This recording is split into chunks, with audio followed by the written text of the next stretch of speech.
Ceci est un livre audio autogénéré par Google. Illustration de couverture, Marcel Pajot. Dédicace à Yves Guéna. Citation. En notre temps, la seule querelle qui vaille est celle de l'homme. C'est l'homme qu'il s'agit de sauver, de faire vivre et de développer. Charles de Gaulle. L'exemple d'une vie moralement supérieure est invincible. Albert Einstein. Au fond, vous savez, mon seul rival international, c'est Tintin. Charles de Gaulle. Dieu, que la politique fait de tort à l'histoire. Régis Debray. Il s'agit de choisir entre un homme de l'histoire qui a assumé la France et que la France ne retrouvera pas demain, et les politiciens que l'on retrouve toujours. André Malraux. De Gaulle à l'étoffe de Gaulle. Alexandre Vialat. Les grands hommes, monsieur, sont aussi cons que les autres, mais rien de grand ne peut être fait sans les grands hommes. Charles de Gaulle. Rien ne se fait de grand sans poésie. Jean de La Varande. Ce qui nous reste de meilleur d'un grand homme quand il est mort, c'est le sourire ému qu'il nous inspire. Robert Poudérou. Avertissement. Ce petit livre est à la fois un retour sur l'histoire, une plongée sensible dans l'imaginaire gaullien, mais aussi une sorte d'inventaire de ce qui en demeure dans la mémoire et l'inconscient collectif. Un livre politique sans politique. Un livre d'histoire qui se défend de l'être et qui ne l'est pas. Mais un livre plein de nostalgie, de tendresse et d'ironie mêlée à beaucoup de respect. Un livre impressionniste qui oscille entre introspection et fresque, entre réminiscences communes et évocations personnelles. Rien ne me prédisposait à un tel exercice, si ce n'est la récurrence obstinée d'une émotion d'enfance. Je ne suis ni historien, ni biographe, ni témoin, et me voilà portant un regard sur l'une des plus grandes figures de l'histoire de France. Ou plutôt trois manières de regard, celui du garçonnet des années 50, puis celui de l'adolescent des 60s et enfin ce qu'en a retenu avec le recul, le sexagénaire d'aujourd'hui. Dans ce recueil, je cristallise mes impressions éparses, anciennes, confuses, je livre mes sentiments nimbés d'admiration, de reconnaissance, de bonheur. Et voici, avec ma liberté, ma mémoire, mon imagination, ma désinvolture, à coups de petites touches intimistes, mélancoliques et amusées, que je m'autorise un portrait du général de Gaulle. Que celui qui n'a jamais aimé d'admiration et admiré d'amour, referme ce livre, il n'y comprendra rien. Mt. Préambule. Le général de Gaulle, c'est Jeanne d'Arc en plus osseux, en moins jeune fille. C'est un homme démesuré, fait de toutes les façons. C'est cet homme inspiré qui lance ses bras en V sur la place de la République, et ce V signifie victoire. Et au bout de ses grands bras il brandit une victoire, une république, une constitution, quelque chose d'immense, d'énorme et de trop lourd pour les autres, qu'il jette aux Français dans le besoin. Ces lignes ne sont pas de moi, mais j'aurais tant aimé les écrire. Elles sont d'Alexandre Vialat. Quand je me souviens de mon enfance, je me souviens d'abord du bonheur. J'ai eu la grande chance de naître du bon côté du monde. En France et dans une famille aimante, unie et nantie. Je ne me souviens pas de mon premier matin, à Brive-la-Gaillarde, où je vis monter le jour pour la première fois à travers les rideaux de la chambre de mes grands-parents. C'était en 1943, l'une de ces années sombres de triste mémoire. Notre pays occupé, la colère, le chagrin et la pitié. Et cependant, les témoins de ce jour-là m'en ont toujours fait un récit ébloui. Il faut dire que ce matin du 11 mai fut probablement un matin clair et doux, dont le joli mois a le secret. Mon arrière-grand-mère, qui avait attendu ce moment, retrouva l'autorité de l'institutrice de Jules Ferry qu'elle avait été pour décréter que je serais un jour maréchal de France, mais un maréchal républicain. Grand-père se précipita au grand café de la place Thiers annoncer la bonne nouvelle à ses vieux compagnons de chasse, ex-bécassiers émérites devenus manieurs par défaut. Ce matin-là, pour ces anciens poilus, demi-soldes de l'histoire, dépossédés tout à la fois de leur victoire et de leur calibre 12 Vernet-Caron, je fus le héros du jour. Ils exultèrent de grand cœur, les occasions étaient rares, et durent oublier la guerre, l'humiliation, les privations et trinquer abondamment à la santé de la France. Grand-mère fit sortir de la clandestinité quelques bocaux de confits rescapés des jours de profusion. Oncle et tante d'alentour furent conviés à fêter l'événement. Et la famille serra les rangs et trinqua d'heureux chefs à la santé de la France et à la mienne, à De Gaulle et à nos soldats, à la victoire, et encore à moi, l'innocent prétexte de tant de patriotisme bienheureux. On trinqua si bien que ce jour-là, chez nous, la radio de Londres dut être plus brouillée qu'à l'accoutumée, mais sans doute eut-elle comme jamais les intonations de l'espérance. J'ai eu la faveur de grandir dans une époque relativement apaisée et comblée. L'aube lumineuse des 30 Glorieuses. Je suis d'une génération qui n'a pas souffert, la première qui n'eut pas à affronter la guerre. Enfin, j'ai eu le privilège d'appartenir à une famille sans préjugés ni frilosité, éclectique et libre, parfois frondeuse, souvent compatissante et vaguement altruiste, accueillante aux êtres et aux idées. Une famille dite de la bonne bourgeoisie, selon l'expression consacrée à l'époque, qui compta quelques magistrats de père en fils, 2 préfets, 3 ou 4 généraux qui ont laissé leur nom à quelques rues. Un étonnant cercle familial, affable et cultivé, imbibé de culture grecque et latine et terroir oblige, politiquement inspiré par le radical socialisme ambiant. En 1940, la plupart des membres de ma famille adhérèrent à l'analyse de l'appel de Londres, optant très vite pour une résistance active. Mon père, engagé dès février 1941, terminera la guerre avec le grade de sous-lieutenant FFI. Mais après la libération, rendant au général de Gaulle ce qui appartenait au général en guerre, se défiant des militaires en politique et rétifs à toute vision providentialiste de l'histoire, ils furent insensibles aux arguments de l'appel de Bayeux de 1950. Au RPF du général, ils préférèrent la SFIO de Guy Mollet et Pierre Mendès France. Ce livre est une suite de souvenirs, d'arrêts sur images et de réflexions qui appartiennent au petit garçon, puis à l'adolescent que je fus dans une France dominée par la silhouette totémique du général de Gaulle. Souvenirs, images et réflexions que ma mémoire a triées avec cette sorte d'intuition qu'ont les enfants, cette innocente intuition de la réalité des choses que les adultes croient leur cacher ou leur travestir. Je garde le souvenir d'images du général bien avant que ne s'éveille en moi la moindre conscience politique. Les adultes qui les ont alors partagées ne peuvent en avoir eu la même vision, ni bien sûr le même souvenir. Ces images que je porte en moi, qui auraient dû soit s'effacer, soit se modifier, flottent intactes à la surface de ma mémoire, hors de toute chronologie et de toute analyse subjective sans doute, car affective ô combien. Donc partielle et partiale. Même si ma vision de ce singulier général, de cette figure historique qui fait désormais légende est évidemment orientée par tout ce qu'elle a fait naître plus tard en moi, j'écris aujourd'hui ces pages sous l'emprise de cette intuition première, née de l'enfance, dont Cocteau disait qu'elle est une forme inconnue de la mémoire. Je me suis toujours fait une certaine idée du général de Gaulle à qui je voue une passion abusive et possessive qui exaspéra parfois certains de mes amis, fit rigoler les autres et parfois, hélas, rendit agressifs des esprits ombrageux. En effet, pas de jour sans que le général ne m'inspire, même à propos de sujets quotidiens ou privés, pas de conversation sans que je ne fasse référence à lui d'une manière ou d'une autre, même pour m'amuser ou pour amuser. J'aime l'imiter, le parodier à tout propos.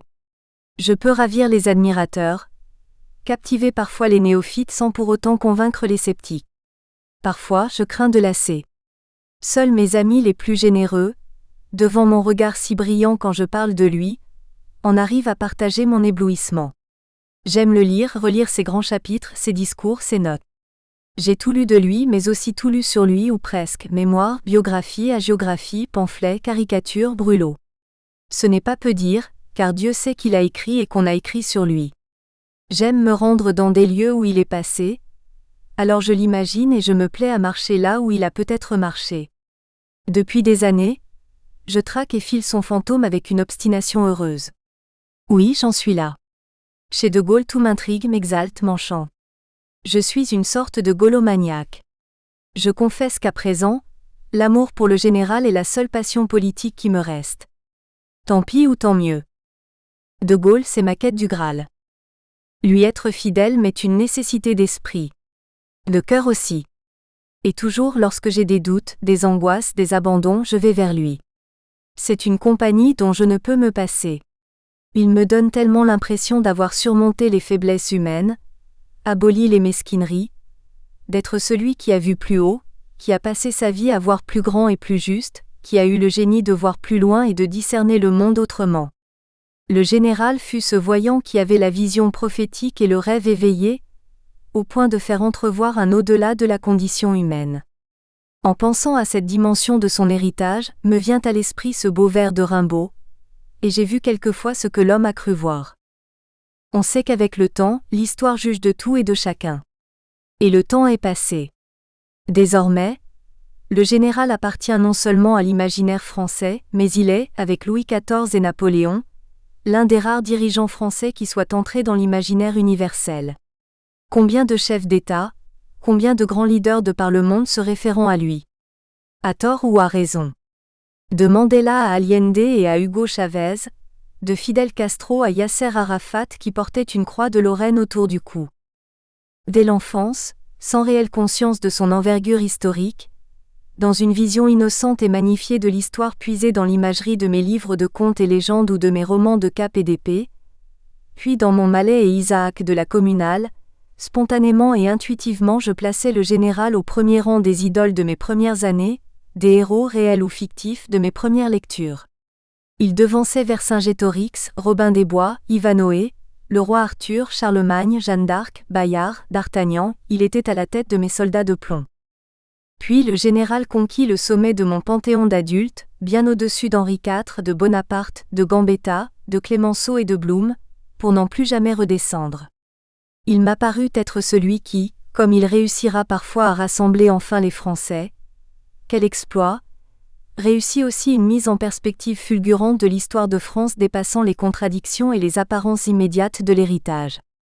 À ses yeux, l'histoire de la France était faite de nœuds serrés qu'on ne pouvait démêler, et par conséquent elle n'était surtout pas une suite de périodes et d'épisodes qui s'abolissaient successivement, mais au contraire, au-delà des péripéties, des emballements, des volte-face et des marches en avant, elle était faite de périodes et d'épisodes qui s'entrelaçaient, se toléraient et s'exaltaient, lumière et ombre confondues. Alors dans l'instant, l'ensemble s'inscrivait dans une prodigieuse continuité et une harmonie héroïque pour se hisser à une exceptionnelle grandeur.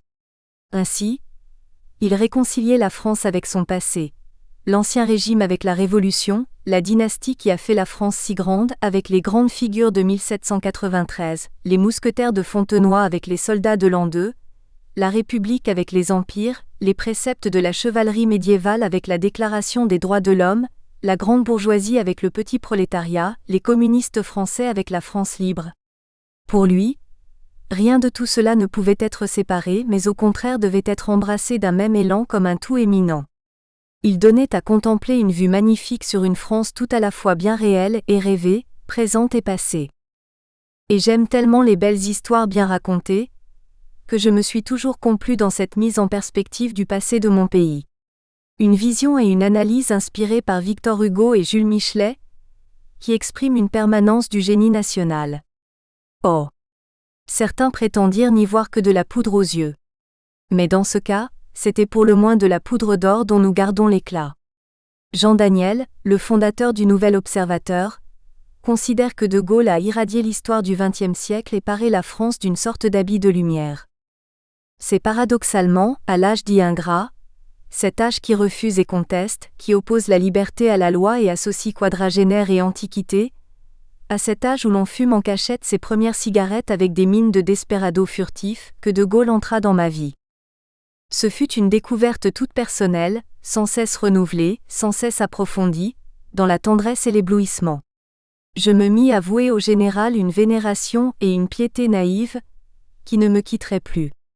Je l'ai suivi à la trace sur le théâtre de ses exploits, j'ai consigné ses réparties, j'ai noté ses attitudes en diverses circonstances, j'ai bien entendu lu tous ses livres et collectionné beaucoup de photographies. Sans me lasser, j'ai tourné en rond autour de lui. Et j'en suis ravi. Et je m'obstine. C'est ma manière aujourd'hui d'être gaulliste, elle me comble et je ne la crois pas indigne. Alors quitte à passer pour vieux jeu, je ne me corrige pas de mes habitudes, car je ne me sens ni dépassé ni déplacé. La fascination que le général exerça sur moi fut assez forte pour distraire la vie ordinaire d'un homme ordinaire et faire que le spectacle du monde redevint à la mesure des rêves de l'enfant qui annonnait la légende des siècles. Peu d'hommes deviennent des légendes, certains saints, certains grands conquérants et des artistes de génie. De Gaulle n'était pas saint, mais sa foi de prophète en la France lui valut d'être admiré jusqu'à la vénération. Il n'était pas grand conquérant, mais le héros libérateur. Il n'était pas créateur de génie, mais un génial artiste de l'histoire. En 1940, sa foi en la France, sa conscience et l'idée qu'il avait de l'honneur, lui imposèrent un seul chemin possible. Ce chemin, il l'a aussitôt imaginé hors des sentiers battus, tracé et ouvert pas à pas en passeur de murailles, déplaçant des montagnes, soulevant les nuages au gré des orages, jetant à la face d'un monde en feu les mots de passe de l'espérance dont l'écho résonne encore. Il eût été impossible d'imaginer un destin aussi lourdement romanesque, même à un héros de roman. Déjà s'appelait De Gaulle, quel bonheur pour l'oreille. De Gaulle même écrit avec deux L comme s'orthographiait la Gaule en vieux français, on ne peut que penser qu'il le fit exprès. Et avec un tel patronyme, vouloir incarner la France ne pouvait être que l'idée d'un fou, d'un poète ou d'un homme d'exception. Elle le vouait au ridicule ou à la gloire. Ce fut la gloire. Et même un peu plus. Il entra sans préavis dans la légende. Et me voilà à écrire une manière de livre sur De Gaulle. Je me souviens très bien de la façon dont ça s'est passé dans mon esprit. Quand depuis si longtemps on est soumis à une sidération plus forte que soi, et si peu que l'on soit extraverti, on est condamné à l'exprimer. Alors ce livre, il était impossible que je ne l'écrive pas. L'admiration et la reconnaissance sont des sentiments trop faciles à assumer. Il faut se montrer à la hauteur de sa gratitude, et écrire un livre est le moyen le plus honorable, le seul compromettant. La matière et la manière de ce livre ne sont constituées que des souvenirs bien communs d'un contemporain, anodin du général. Mais ce sont des souvenirs pour moi très forts que j'ai gardés pieusement. Et comme j'en ai beaucoup de souvenirs très forts, je les déroule à la façon du Je me souviens de Georges Perec. J'ai travaillé sans documentation préparatoire, selon le bon vouloir de ma mémoire et sans grand souci d'ordre ou de hiérarchie. J'ai dessiné mon héros, selon l'idée que je me fais de lui. L'essentiel est dans mon émotion, mes enthousiasmes. Des instantanés intimes, une moire d'images voilées de nostalgie, une palpitation de tendresse et des notations personnelles avec lesquelles j'essaye de dire ce que j'ai cru saisir de cet homme, ce qui chez lui m'a subjugué, ébloui, ému, marqué à jamais, et parfois m'aide à vivre. À côté du plaisir du temps retrouvé, au sens proustien du terme, je me suis aussi offert le luxe mirobolant de jubiler en m'octroyant le privilège d'une proximité prestigieuse et d'une complicité inespérée, ne fût-ce que sur le papier. J'ai été tellement heureux avec le général dont j'admire tout, jusqu'aux caricatures. Et admirer nous fait tellement de bien. Pendant des mois, cet ouvrage m'a diverti, m'a fait rêver, m'a donné du bonheur à un point que vous ne pouvez imaginer. Et puis un livre, ça crée des liens. J'avais beau cacher ma copie, je sentais le général qui lisait par-dessus mon épaule. Il m'imposait bourru et taquin des corrections, et moi j'obtempérais, timidé, rougissant, ravi. D'ailleurs avec lui, j'ai eu et continue d'avoir de mystérieux entretiens en quelques lieux très secrets qui ressemblent aux souvenirs, aux rêves et à l'enfance. Le plus incroyable aujourd'hui, c'est que lorsqu'il me visite à Marénou, je vous sidère, il n'arrive jamais en C6 Citroën bleu marine comme vous le présumiez, mais toujours dans sa DS anthracite. Alors confidence pour confidence, maintenant que j'ai terminé ce livre, je vais veiller à ce que les rêves qu'il a fait naître chez moi conservent leur fraîcheur, et que le temps qui est un barbare et la vieillesse un naufrage n'engloutissent leur miracle. Les années 40. Je ne me souviens pas de l'appel du 18 juin. Je ne l'ai pas entendu. J'avais une bonne excuse. Je n'étais pas encore né. Et cependant, étrangement, il n'en finit pas de résonner en moi. Dès que j'en compris le sens, l'appel du 18 juin ne quitta plus ma mémoire. Son souvenir réveillait la sempiternelle et douloureuse question, peut-être la seule véritable question d'une vie, qu'aurais-tu fait ? Et savoir qu'ils ne furent qu'à peine 1 sur 1000 à tout abandonner pour participer au combat, ne m'apaise pas. Au contraire. 18 juin 1940. Ce n'est pas dans mes pratiques d'accorder beaucoup d'importance aux dates, mais on ne peut pas ne pas se souvenir de celle-ci. Comme le 11 novembre 1918 et le 14 juillet 1789, comme le 1515 de Marignan, l'an 800 du couronnement de Charlemagne ou le 732 de la bataille de Poitiers, le 18 juin 1940 est une date mythique qui s'est incrustée dans la mémoire collective française et au-delà. En 2005, l'UNESCO a inscrit l'appel du 18 juin au patrimoine mondial de l'humanité section mémoire. Y figurait déjà la Déclaration des droits de l'homme et du citoyen. L'appel du 18 juin, l'événement passé presque inaperçu, l'événement prodigieux qui incarne pour les siècles des siècles, au-delà même du combat contre l'infamie nazie, le oui à l'honneur toujours possible et le non à l'intolérable. Il est et reste le cri de refus qui concentre tous les refus d'une civilisation au service de l'homme, qui exprime une exigence morale à la portée universelle absolue. Pour Régis Debray, l'histoire de France a eu du génie en 1789 et en 1940. Peut-on vraiment imaginer ce que fut l'appel du 18 juin ? Le pari le plus improbable et le défi le plus incroyable de notre histoire. Alors que la France cédait à l'asservissement, que l'armée et ses chefs se débandaient sur les routes de la débâcle et de l'exode, alors que le sauve-qui-peut était le seul mot d'ordre, il y eut ce général inconnu. Le plus jeune général de l'armée française. Un général insoumis et rêveur qui fit un rêve intelligent d'une implacable cohérence, un général sans troupes et sans armes qui osa promettre la victoire quand tout était perdu. Et grâce à lui, contre tout espoir, la France défaite, envahie, aliénée, se mit soudain à nourrir l'intuition qu'une renaissance était possible, comprit de nouveau où était l'honneur, où était l'intérêt, où était le bon sens. Et elle se remettra à marcher du même pas que le monde libre vers une lointaine espérance, jusqu'à la délivrance. La liberté eut alors un nom, Charles de Gaulle.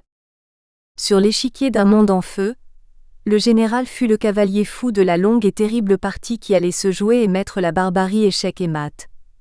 Ou si l'on préfère, il s'était attribué le rôle de joker de la France. Il était le joker, la dernière carte de l'honneur qu'il fallait jouer de toute urgence dans ce moment crucial. Alors il fut capable d'oser un jeu qui n'était pas à la mesure des forces humaines, capable de donner à l'honneur toutes ses chances, fussent-elles douloureuses. À l'heure la plus triste de notre destin, dira plus tard François Mauriac, l'espérance française a tenu dans un seul homme, elle s'est exprimée par la voix d'un homme seul qui cumule à la fois le génie de la liberté, le réflexe de l'honneur et le goût de la grandeur. Sans l'appel du 18 juin, sans ce lyrisme magnétique, sans cette lucidité, sans cette certitude que tout pouvait renaître, sans cette détermination, cette audace et cette folle espérance, sans cette rêverie de la volonté, sans cette foi indéfectible dans un humanisme supérieur, pas de rachat pour une nation égarée qui se dérobe et renie ses valeurs jusqu'à elle. Abomination. Pas de sursaut pour... Nous espérons que vous avez apprécié cet aperçu. Pour continuer à écouter ce livre audio sur Google Play Livres, utilisez le lien dans la description de la vidéo.